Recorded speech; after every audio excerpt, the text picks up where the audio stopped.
Assalamualaikum warahmatullahi wabarakatuh. Sahabat Kulsani yang dirahmati Allah Subhanahu wa taala.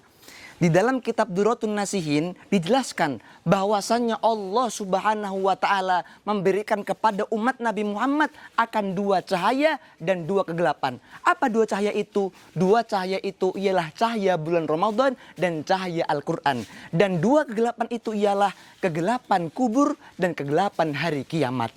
Maka jikalau kita tidak ingin mendapatkan dua kegelapan ini, maka kita harus mencari dua cahaya ini. Apa cahaya itu? Yakni cahaya bulan Ramadan dan cahaya Al-Quran.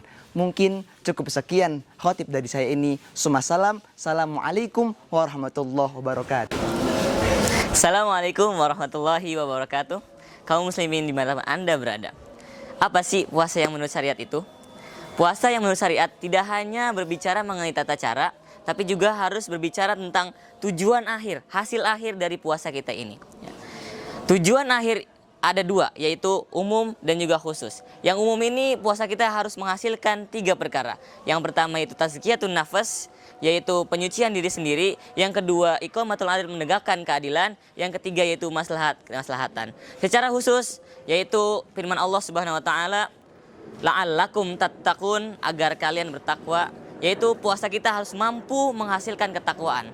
Tattaqun di sini menggunakan fi'il mudhari yang artinya ketakwaan di sini tidak hanya selama bulan Ramadan, tapi harus terus mewarnai hidup kita sampai setelah Ramadan, bahkan hingga Ramadan selanjutnya. Wassalamualaikum warahmatullahi wabarakatuh. Assalamualaikum warahmatullahi wabarakatuh. Sahabat seiman yang dirahmati oleh Allah, salah satu penyakit yang membahayakan dan membinasakan terhadap syariat Islam yang mulia dan indah ini ialah kebodohan.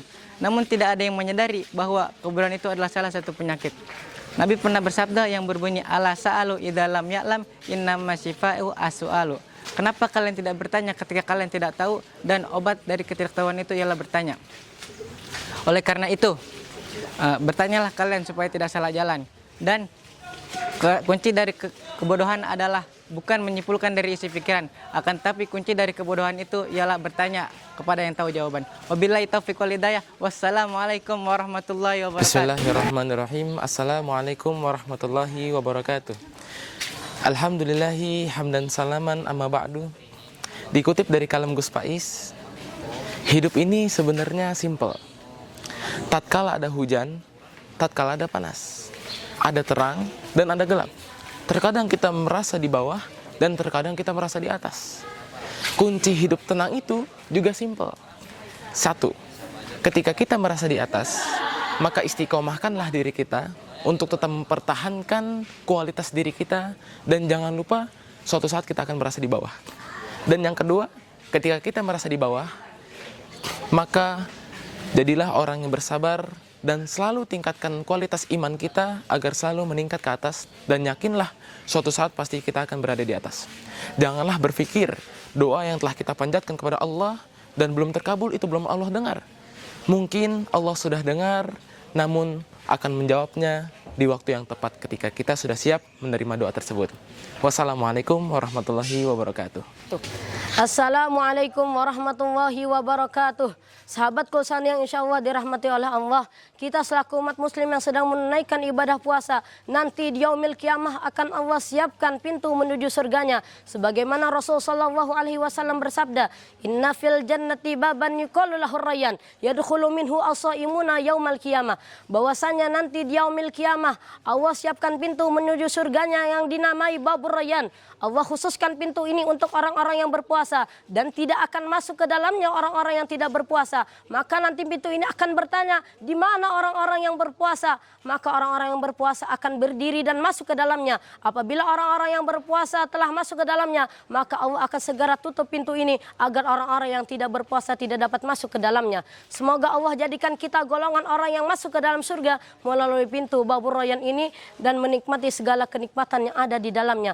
Wabillahi taufiq wal hidayah. Wassalamualaikum warahmatullahi wabarakatuh. Assalamualaikum warahmatullahi wabarakatuh. Wahai saudara-saudaraku yang dirahmati Allah Subhanahu wa taala, banyak orang yang menganggap bahwa dirinya akan kekal di dunia ini, padahal tidak. Mengapa? Karena kita akan mati dan dipanggil Allah Subhanahu wa taala. Dan ketika kita mati, semua pekerjaan yang ada di dunia ini akan selesai. dan kematian diibaratkan seperti kita meminum air. Mengapa? Karena pasti semua orang akan meminum air tersebut. Maka perbanyaklah amalan dan memohon ampun kepada Allah. Demikian. Wassalamualaikum warahmatullahi wabarakatuh. Assalamualaikum warahmatullahi wabarakatuh. Sahabat Kulsani yang semoga dirahmati Allah. Di bulan yang suci ini terdapat satu malam peristiwa yang sangat agung, yakni malam turunnya kitab suci Al-Quran yang biasa disebut sebagai malam Lailatul Qadar.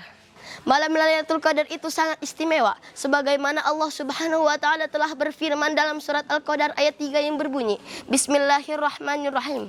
Lailatul Qadri khairum min alfi syahr. Jika kita beribadah di malam Lailatul Qadar, niscaya Allah akan menambahkan pahala kita sebagaimana kita beribadah selama 1000 bulan. Mungkin cukup sekian yang bisa saya sampaikan. Jalan-jalan ke rumah Pak Lurah, pulangnya menginjak duri. Nama saya Muhammad Azmi Rahmatullah. Izinkan saya mengundurkan diri. Wabillahi taufiq wal hidayah, waridha wal inayah. Wassalamualaikum warahmatullahi wabarakatuh. Assalamualaikum warahmatullahi ta'ala wabarakatuh. Dear my brothers and sisters in happiness, as we know, the fast is our obligation in the Ramadan month. But how about the sick and the traveler people? Allah subhanahu wa ta'ala said in the Holy Quran, A'udzu billahi minasyaitonir rajim. Faman kana minkum maridan aw ala safarin fa'iddatum min ayyamin ukhar. Any one of you all who feel sick or go on a far trip, then they don't have the obligation of fast, but they have the obligation of changing it in the other days. So, don't worry again, because Allah is the most gracious and the most merciful. I say thank you for your all attention. And the last, Assalamualaikum warahmatullahi ta'ala wabarakatuh. Assalamualaikum warahmatullahi wabarakatuh. Ladies and gentlemen who watch my videos in Allah protection. We know, we as good Muslim, we have to look for knowledge, religionity, or common science, such as our Prophet Muhammad SAW says in his hadith, Thalabil ilmi faridatun ala kulli muslim wa muslimat. Science has a big role in personal life because with knowledge, human can be useful for their families and surroundings. Science is also a guideline to guide us and direct direction, and can lead us in happy life into or hereafter, and can be the light that shines in human life so they do not lose direction. Human can different between right and wrong to knowledge, so they can understand the obligation as devout human being to carry out all his command and stay away from his prohibition. Then Allah will raise status of human in the world and the afterlife. Alright, thank you for hearing my speech. I'm sorry if I got one word. Summa salam. Wassalamualaikum warahmatullahi wabarakatuh. Assalamualaikum warahmatullahi wabarakatuh. An Hudzaifah radhiyallahu anhu qala Rasulullah sallallahu alaihi wasallam, la takunu imma'ah takuluna in ahsannan nas ahsanna wa in zalamu zalamna walakinna wattinu anfusakum in ahsannan nas an tuhsinu wa in asa'u fala tadlimu. Rawahu Tirmidzi. Hadirin yang berbahagia, hadis sebelumnya berisi perintah untuk menjauhi sifat imma'ah. Imma'ah adalah sifat labil yang ikut arus serta apa yang dilakukan oleh orang banyak tanpa memikirkan baik atau buruknya. Jika imma'ah ada dalam diri seorang muslim, maka ia menjadi tidak punya pendirian. Imma'ah sebenarnya sama dengan fenomena FOMO yang menjakiti kaum muda pada saat ini. Sabda Nabi sebelumnya menjadi pegangan bagi kita semua bahwa jangan sampai baik buruknya tindakan kita ditentukan oleh lingkungan sekitar atau bahkan tren. Berani mengatakan tidak pada keburukan yang dilakukan oleh banyak orang. Syukran. Wassalamualaikum warahmatullahi wabarakatuh. Dalam kehidupan ini, tiada hari tanpa ada masalah. Dimulai dari masalah paling sepele sampai paling besar. Akan tetapi, seberat-beratnya masalah akan terasa ringan jika kamu menghadapinya dengan mengukur besarnya pahala yang akan kamu dapatkan dari Allah Subhanahu wa taala. Syekh Mutawalli Asy'arawi pernah berkata, ketika kedua matamu menangis menghadapi pahitnya kehidupan, maka percayalah bahwa Allah sedang mempersiapkan bagi kedua matamu anugerah terindah yang akan membuatnya menangis bahagia. Masya Allah. Mendengar perkataan beliau, harusnya kita sadar bahwa segala sesuatu yang terjadi, maka itu yang terbaik untuk kita. Dan serahkan semua kepada Allah, karena Allah pernah berkata, A'udzubillahi minasyaitonirrajim, hasbunallah wa ni'mal wakil. Cukuplah Allah menjadi pelindung bagi kami dan Dia sebaik-baik pelindung. Maka dari itu, apapun keadaanmu dan sesulit apapun masalahmu, serahkan semua kepada Allah Subhanahu wa taala dan berdoalah seperti yang diajarkan Nabi. Assalamualaikum warahmatullahi wabarakatuh. Qala Rasulullah sallallahu alaihi wasallam, inna akhwafa ma khafa alaikum asyirkul asghar wa su'il anhu faqala ar-riya. Nabi bersabda, sesuatu yang aku takuti atas umatku adalah syirik kecil. Maka ditanyakan pada beliau, apakah syirik kecil itu? Nabi menjawab, riya. Riya adalah penyakit hati manusia, baik secara perbuatan maupun dalam perkataan, yang menjadikan hatinya rusak dan niatnya jelek. Secara lahiriah ia beramal kebaikan, tapi pada hakikatnya ia beramal kebaikan hanya untuk dipertontonkan orang, biar dipuji orang. Teman-teman sekalian, sahabat Ali bin Abi Thalib mengatakan tanda-tanda orang yang berbuat riya itu ada 3. 1. Malas beramal jika sendirian. 2. Giat beramal jika banyak orang. 3. Lebih giat beramal jika dipuji dan sedikit amalnya jika dicela. Singkatnya, riya adalah amalan yang dapat merusak amal baik kita. Marilah kita berdoa agar kita selalu ikhlas dalam beramal dan kita terbebas dari sifat riya. Wassalamualaikum warahmatullahi wabarakatuh. Ayyuhal muslimin fi inayatillah. Qala Allah Ta'ala fil Qur'anil Karim, a'udzu billahi minasyaitonir rajim. Bismillahirrahmanirrahim. Wa likulli wijhatun huwa muwalliha fastabiqul khairat. Aina ma takunu ya'ti bikumullahu jami'an. Innallaha ala kulli syai'in qadir. Shadaqallahul aliyyul azim. Bertepatan dengan bulan suci Ramadan ini, kita dianjurkan untuk berlomba-lomba dalam berbuat kebaikan. Seperti contohnya adalah menolong sesama, bersalawat kepada Nabi Muhammad SAW, serta membaca dan memahami isi Al-Quran. Karena satu huruf yang kita baca pada bulan Ramadan ini, kita akan mendapatkan 10 kebaikan dari Allah Subhanahu Wa Taala. Bayangkan jika kita membaca satu lembar Al-Quran, sudah tidak terhingga kebaikan yang kita dapatkan dari Allah Subhanahu Wa Taala. Barakallah. Selain itu, balasan bagi orang-orang yang baik adalah sudah jelas tertulis dalam Al-Quran, yaitu ampunan dari Allah Subhanahu Wa Taala serta surga yang di bawahnya mengalir sungai. Wallahu a'lam. Biar sedikit kata tetapi semoga bermakna. Akhirul kalam. Wassalamualaikum warahmatullahi taala wabarakatuh. Wahai anak-anak yang berbakti kepada orang tua, tahukah kalian adab terhadap orang tua? Adab terhadap orang tua adalah penting dalam segala hal, apalagi terhadap ibu. Ibu adalah orang yang mengandung kita 9 bulan lamanya dengan susah payah. Begitu juga dengan ayah. Ayah telah membesarkan kita dari kecil hingga besar.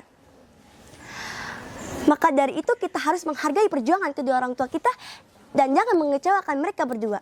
Rasulullah SAW bersabda, ridallahu fi ridal walidaini, suqtullah fi suqtullahi walidaini. Keridhaan Allah terletak kepada keridhaan orang tua. Kemurkaannya Allah terletak kepada kemurkaannya orang tua. Maka dari itu kita tidak boleh membuat orang tua kita murka dan selalu mendoakannya. Mari kita mendoakan orang tua kita yang ada di rumah. Bismillahirrahmanirrahim.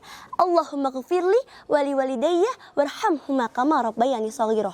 Amin. Semoga orang tua kita yang ada di rumah panjang umurnya dan sehat selalu. Cukup sekian. Wassalamualaikum warahmatullahi wabarakatuh. Assalamualaikum warahmatullahi wabarakatuh. Bersyukur atas nikmat Allah seperti yang kita ketahui, Allah telah memberikan beribu-ribu nikmat mulai dari yang terkecil hingga yang terbesar. Tetapi jarang sekali manusia yang merasa cukup atas diri mereka sendiri, mulai dari merasa insecure hingga menjadi kufur. Padahal Allah telah memberikan nikmat manusia sesuai dengan takarannya masing-masing. Jadi kita harus bersyukur atas nikmat yang telah Allah berikan kepada kita. Sebagaimana surat Ibrahim ayat 7. Bismillahirrahmanirrahim. Wa istazana rabbukum la in syakartum la azidannakum wa la in kafartum inna azabi lasyadid. Sebagai umat muslim kita harus apa? Kita harus bersyukur atas nikmat yang telah Allah berikan kepada kita. Perbanyaklah perbuatan baik tanpa memikirkan perbuatan-perbuatan itu adalah beban bagi kalian. Maka dari itulah kita harus syukuri atas nikmat yang telah Allah berikan dan menghargai apa yang kita dapatkan. Wassalamualaikum warahmatullahi wabarakatuh. Qala Allah Ta'ala, a'udzu billahi minasyaitonir rajim. Bismillahirrahmanirrahim. Walladzina atainahumul kitaba yasruna al-haq tilawati ulaika humul mu'minun wa may yakfur bih fa ulaika humul khasirun. Shadaqallahul aliyyul azim. Berapa banyak di antara kita yang mencari ketenangan selain pada Allah dan Al-Quran. Kita berlomba-lomba menumpahkan rasa galau kepada manusia, haus akan perhatian orang-orang, hingga capar di dunia nyata hingga dunia maya, menjadikan harta, tahta, cinta sebagai tolak ukur bahagia. Scrolling medsos dan online shop terasa bisa menghilangkan kegalauan daripada menjelajahi kalam yang mulia. Al-Quran semakin asing, wajar saja jika kejahatan semakin merajai. Kegalauan bertebaran di mana-mana, berbondong-bondong ke rumah sakit jiwa untuk menjaga pikiran. Padahal ketenangan hati dan pikiran ada di dalam Al-Quran. Jangan galau, kalian butuh baca Al-Quran, bukan butuh liburan. Lidah kalian kurang melantunkan Al-Quran, bukan pada kemewahan. Hati kalian kurang mendekatkan pada Al-Quran, bukan pada kemewahan. Assalamualaikum warahmatullahi ta'ala wabarakatuh. Assalamualaikum warahmatullahi wabarakatuh. Dalam Al-Quran dikatakan, Bismillahirrahmanirrahim. Wa'adallahu allazina amanu wa amilus salihati lahum maghfiratu wa ajrun azim. Yang artinya, Allah telah menjanjikan kepada orang-orang yang beriman dan beramal soleh bahwa bagi mereka ampunan dan pahala yang besar. Al-Maidah ayat 9 ini menjelaskan tentang janji Allah kepada orang-orang yang beriman dan wajibnya kita sebagai manusia untuk beriman kepada Allah dan memperbanyak amal soleh sebagai bekal di hari akhir nanti yang insya Allah akan Allah ampuni dosa-dosa kita dan Allah berikan bagi kita pahala yang besar. Dan Al-Maidah ayat 10 melanjutkan, adapun orang-orang kafir dan mendustakan ayat-ayat kami, mereka itulah penghuni neraka jahanam. Kita sebagai muslimin bertakwalah kepada Allah dan hanya kepada Allah lah kita bertawakal. Niscaya surgalah tempat kami. Amin amin ya rabbal alamin. Assalamualaikum warahmatullahi wabarakatuh.